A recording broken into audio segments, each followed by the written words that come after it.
सभी को नमस्कार। आज संहिता अध्ययन की कड़ी में हम सबसे पहले अष्टांग हृदय के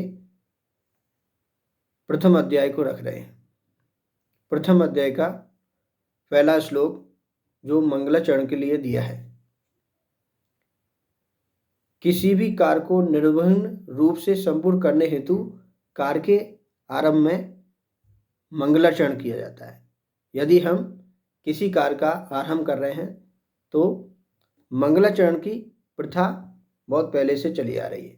मंगलाचरण करने से निर्विघ्न रूप से कार्य संपन्न होता है। अतः यहाँ पर आचार्य भागवत ने सबसे पहले अष्टांग हृदय को स्टार्ट करने से पहले इन्होंने मंगलाचरण हेतु एक श्लोक दिया है। रागादिरोगान सततानुसक्तान शेष काय प्रस्थान शेषान औत्सुक मोह अर्ति रतिजंगान यो अपूर्व वैद्याय नमो अस्तु तस्मय। यो पूर्व अपूर्व वैद्याय, यो अपूर्व वैद्याय नमो अस्तु तस्मय से यहाँ पर भागवत ने भगवान तथागत गौतम को नमस्कार कहा है।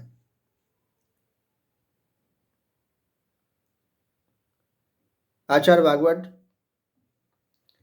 कहते हैं कि सभी प्राणियों के संपूर्ण शरीर में व्याप्त, सभी प्राणियों के संपूर्ण शरीर में व्याप्त निरंतर संलग्न रहने वाले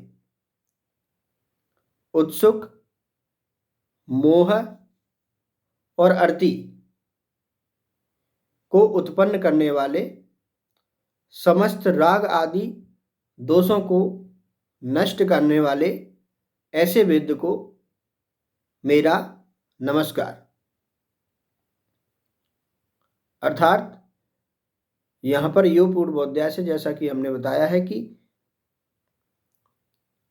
भगवान गौतम बुद्ध के लिए नमस्कार कहा गया है, क्योंकि आचार्य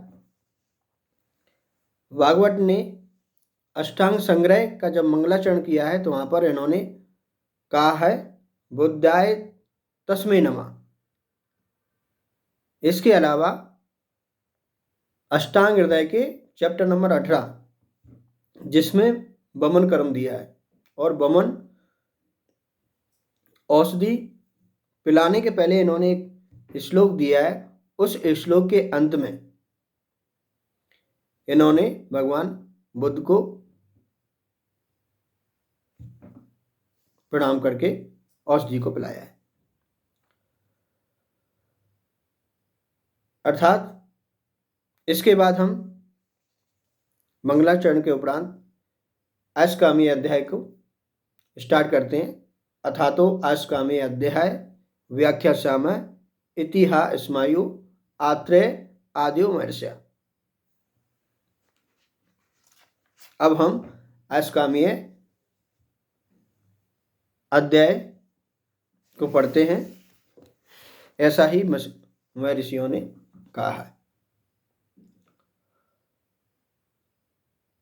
अथा वी यहाँ पर मंगल सूचक शब्द है। जिस प्रकार ओम शब्द भगवान ब्रह्मा के कंठ से निकला था, उसी प्रकार अथ शब्द भी मंगलाचरण हेतु ब्रह्मा के कंठ से निकला था। इसलिए जहां भी अथ शब्द आए तो हम मंगल सूचक मानेंगे।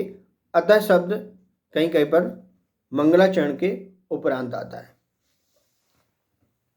तो अथ और अथः जितने भी धार्मिक ग्रंथ हैं ये कई बार वहां पर आते हैं, क्योंकि यह मंगल सूचक शब्द है। इसलिए यह हर चैप्टर के प्रारंभ में ही है। अथ अथः अथातो, अथातो का अथ अथः, जब हम इसको अलग अलग करेंगे तो अथ अथः होगा, जिसमें अथ मंगल सूचक और अथः मंगल सूचक के उपरांत।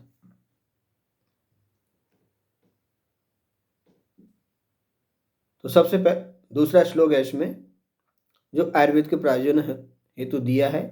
अलग अलग संहिताओं में अलग अलग प्रयोजन है। आचार्य चरक में जो प्रयोजन था, इत्युक्तम कारणम कारा धातु साम क्रिया चौकता तंत्रायस्य प्रयोजनम।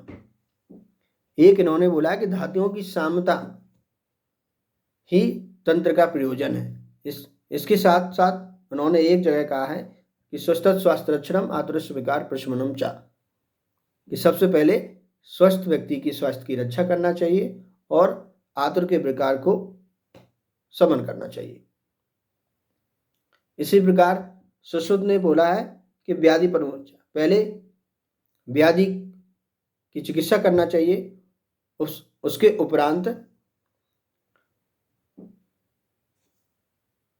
स्वस्थ व्यक्ति को स्वस्थ बनाए रखने हेतु जितने भी यत्न करना चाहिए वो करना चाहिए, ऐसा आचार्य सुश्रुत ने कहा है। लेकिन यहाँ पर इन्होंने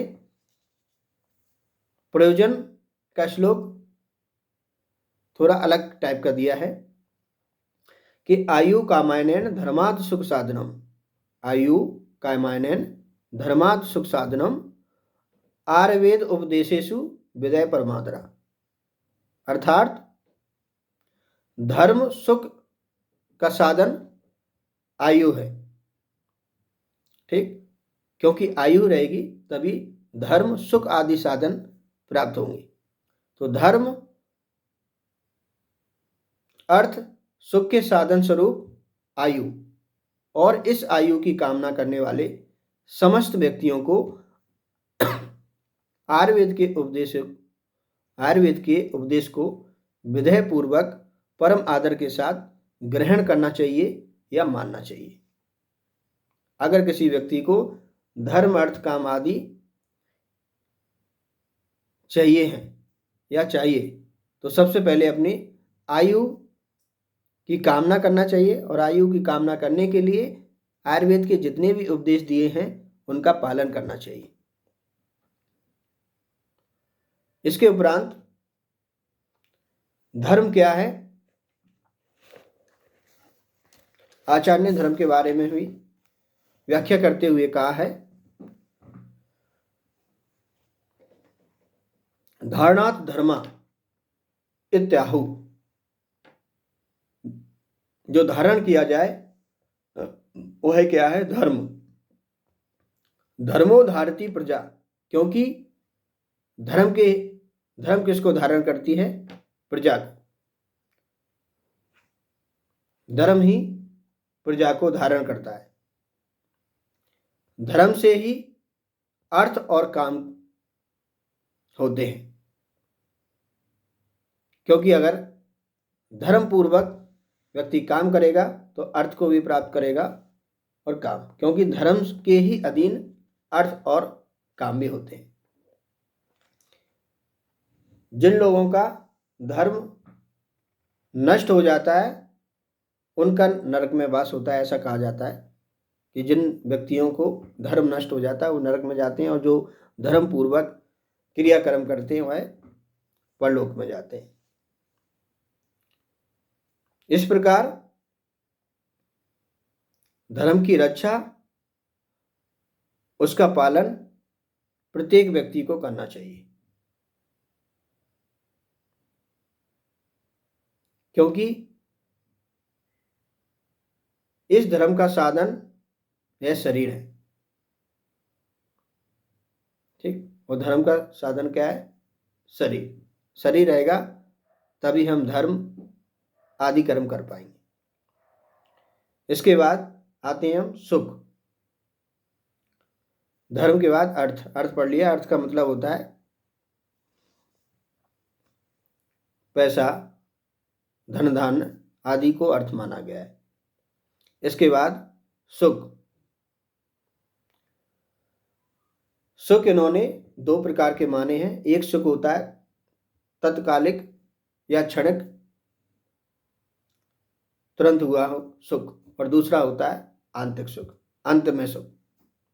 यानी कि दोनों ही सुख आयु अर्थात जीवन के साथ जुड़े हुए हैं। अगर हम अच्छे कर्म करेंगे तो हमको यह लौकिक और परलौकिक दोनों प्रकार के सुख मिलेंगे। क्योंकि आचार्य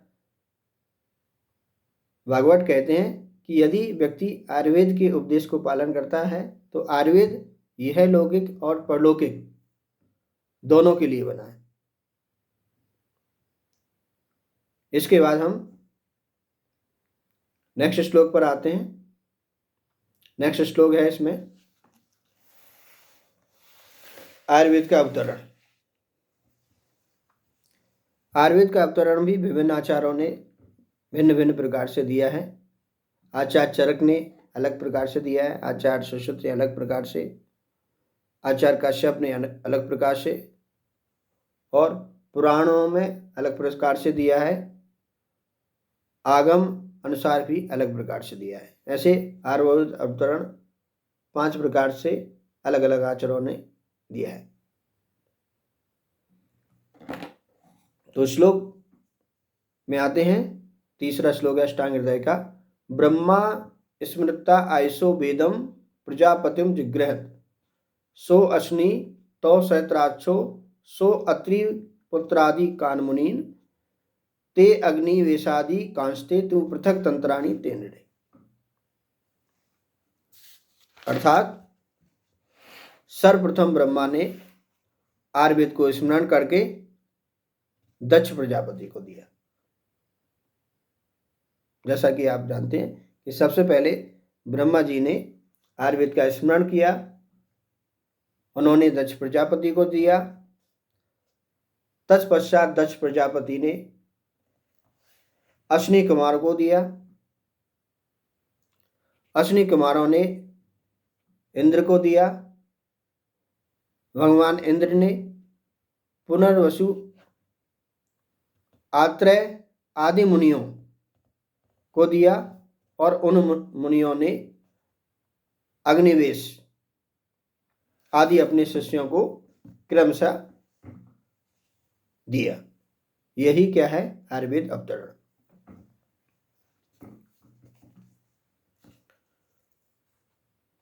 इसके बाद ये तो हो गए अष्टांग हृदय के अनुसार, ठीक। अब आते हैं हम चरक के अनुसार। क्रम क्या है? चरक के अनुसार सबसे क्रम है, सबसे पहले आयुर्वेद ब्रह्मा, ब्रह्मा के बाद दक्ष प्रजापति, दक्ष प्रजापति के बाद अश्नि, अश्नि के बाद इंद्र, इंद्र के बाद भरद्वाज, और भरद्वाज के बाद आत्रेय पुनर्वसु, और पुनर्वसु के आत्रेय के जो शिष्य थे 6, उनको दिया गया।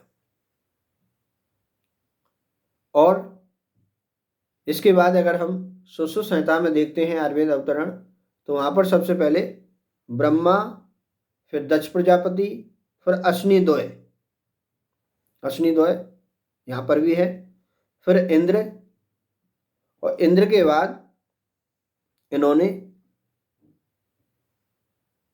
जो धन्वंतरी के शिष्य थे, धन्वंतरी और धन्वंतरी के बाद उनके शिष्यों को दिया गया। औपधैन, वैतरण, औरम, पौष्कलावत, कर्णवीर, गौपुर रक्षित और सुश्रुत।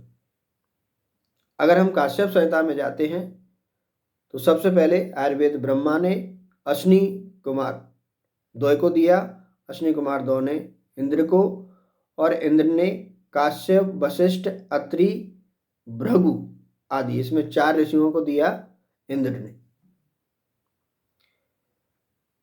और इसके बाद इनके पुत्र आदि शिष्य ने आयुर्वेद को ग्रहण किया। इसके बाद यदि हम पुराणों में जाते हैं तो प्रजापति से स्टार्टिंग है।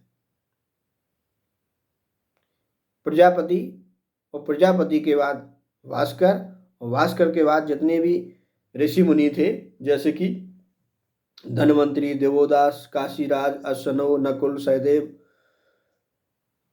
इयम, चवन, जनक, बुद्ध, जवाल, जांजलि, पैल, कवत, अगस्त आदि ऋषि, इतने ऋषियों को पुराणों अनुसार आयुर्वेद का ज्ञान था।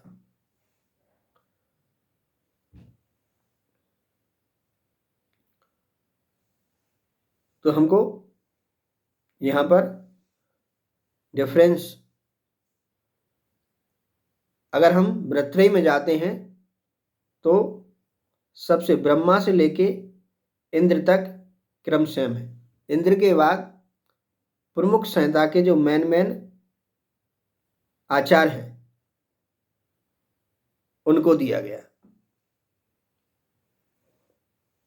जैसे कि आचार अगर हम चरक संहिता में देखते हैं तो पुनर्वसु आत्रेय और अष्टांग हृदय चरक को ही फॉलो करता है, तो उसमें भी पुनर्वसु आत्रेय। फर्क इतना है कि यहाँ पर पुनर्वसु आत्रेय आदि के अलावा यहाँ पर शिष्यों को भी बोला है अष्टांग हृदय में। जबकि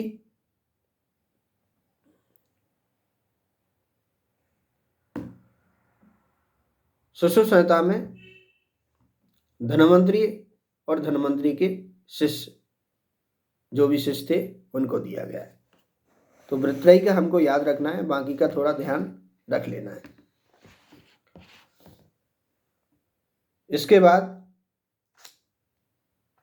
हम आते हैं नेक्स्ट श्लोक अष्टांग हृदय की विशिष्टता पर, कि अष्टांग हृदय विशिष्ट क्यों है। इसके लिए बहुत ही एक अच्छा श्लोक दिया है आचार्य ने।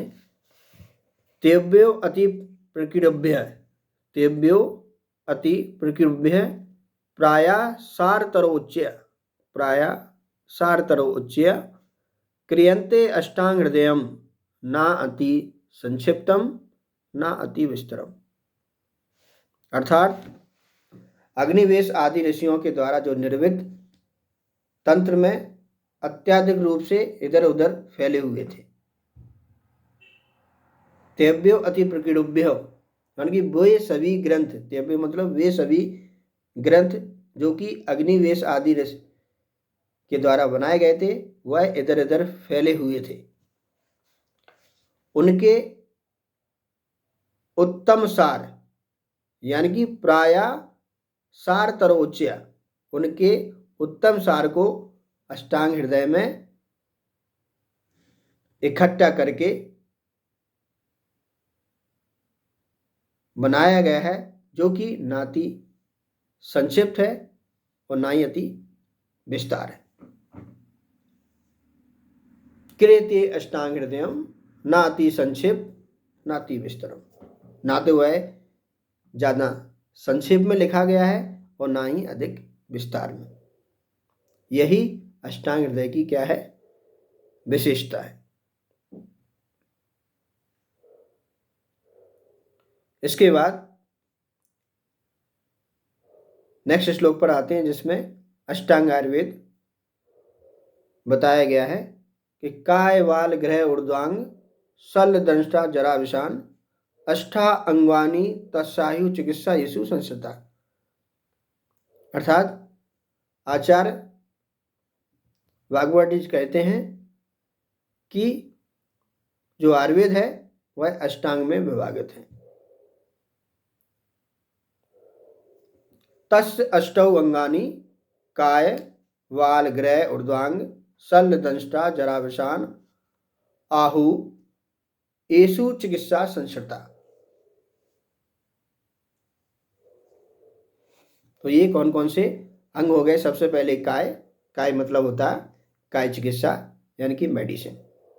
वाल का मतलब होता है वाल चिकित्सा यानी कि कौमार व्रत, जो कि पीडियाट्रिक्स बोलते हैं मॉडर्न में।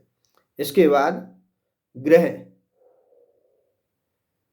ग्रह से यहाँ भूत विद्या यानी कि जिसमें देव असुर पितृ देव आदि की पूजा द्वारा वो की जाए उसे ग्रह कहा जाता है यानी कि भूत विद्या कहा जाता है। उसके बाद ऊर्ध्वांग मतलब होता है शलाक्य तंत्र, ठीक, जिसमें जत्रु के ऊपर जितने भी रोग होते हैं उनकी चिकित्सा की जाए। इसके बाद नेक्स्ट आता है शल्य, शल्य मतलब सर्जरी, जिसमें जितने भी सर्जिकल प्रोसीजर हैं वो आते हैं, उसे शल्य तंत्र कहा जाता है। इसके बाद दंष्ट्रा मतलब अगतरंत्र, दंष्ट्रा मतलब होता है दंश विष के कट जाने से, जिसमें विषैले जीव जंतुओं के द्वारा या दंश के द्वारा जो व्यक्तियों को काट लिया जाता है उन्हीं की चिकित्सा के बारे में इसमें वर्णन है, इसलिए इसको दंष्टा चिकित्सा या अगतंत्र भी कहा जाता है। इसके बाद जरा यानी कि रसायन चिकित्सा, जिसमें व्यक्ति को हमेशा आयु स्थिर रखने हेतु उपाय बताए जाते हैं, उसे रसायन कहा गया। और ब्रश यानी कि बाजीकरण चिकित्सा, जिसमें उत्तम संतान प्राप्ति होती जितने भी उपाय बताए गए उसे बोला जाता है बाजीकरण। तो ये हो गए हमारे अष्टांग हृदय, जिनको हम नेक्स्ट वीडियो में या नेक्स्ट क्लास में और डिटेल से लेंगे। अब सभी को मेरा नमस्कार। Thank you.